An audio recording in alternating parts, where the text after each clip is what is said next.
You're looking at one of Brazil's best-kept secrets, the coastal city of Recife, or as the locals call it, Recife. It's in the country's northeast region, which historically has struggled as Brazil's poorest area.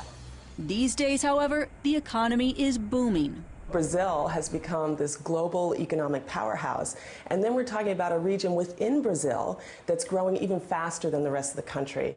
For example, for the past 2 years, the northeastern states of Pernambuco and Ceará saw their economy outpace the rest of the country by as much as 2 full percentage points. The other driver of this boom, the more than 50 million people living in the region's 9 states.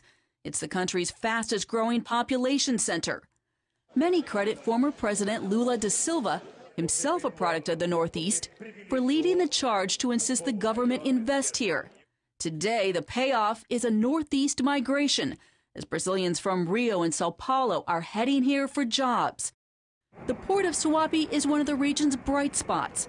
Its strategic location and deep harbor attract international attention and business, as does the industrial complex surrounding it. You will find Brazil's largest oil refinery here, as well as the hemisphere's largest shipyard and wheat mill. In the last 4 years, the port has attracted 100 new companies, bringing growth and jobs. Some 70,000 workers work in the port and the industrial complex around it, and more are expected.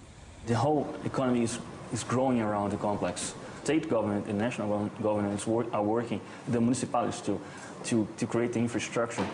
The government's $2.5 billion investment in the port is showing a great return. As we drove this new toll road from Recife to Suape, we saw million-dollar coastal homes springing up right alongside. National and international investment are behind plans for a new railway linking interior Brazil to the coast. And the port is currently expanding and aggressively pushing outside companies to consider the region as a whole.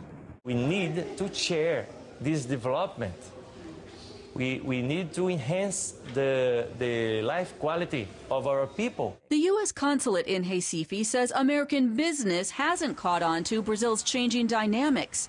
Interest is beginning to grow, though, as corporations search for new markets in this tough global economy. More and more, you're seeing smaller and medium-sized companies get interested in the opportunities here in the region. Whereas down south in Sao Paulo, everybody knows that there's lots of action there, but the markets are also more saturated. Up here in the Northeast, there are abundant opportunities. Questions still abound, though, about Brazil's economic future. Top trading partner China is now struggling, which raises doubts about further investment in Brazil and other top Latin American economies. For those countries to continue to look for China to be a major investor in extracting resources, minerals, etc., they should not depend on that for all of their growth. They need to go reform the basic of their own private economy. And Brazilians know that means making their education system a priority. If you take any international assessment about education, Brazil is always in the last place. U.S. ministries like Compassion International are helping to fill the gap with child sponsorship programs that emphasize academics.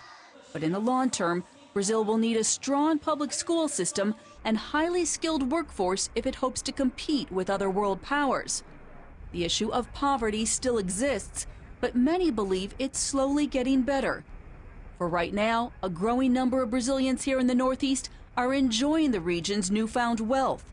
It's why you'll find upscale boutique stores across the city and fine hotels lining Recife's beautiful beaches. It's an economic boom that many people here hope will stay. Reporting in Recife, Heather Sells, CBN News.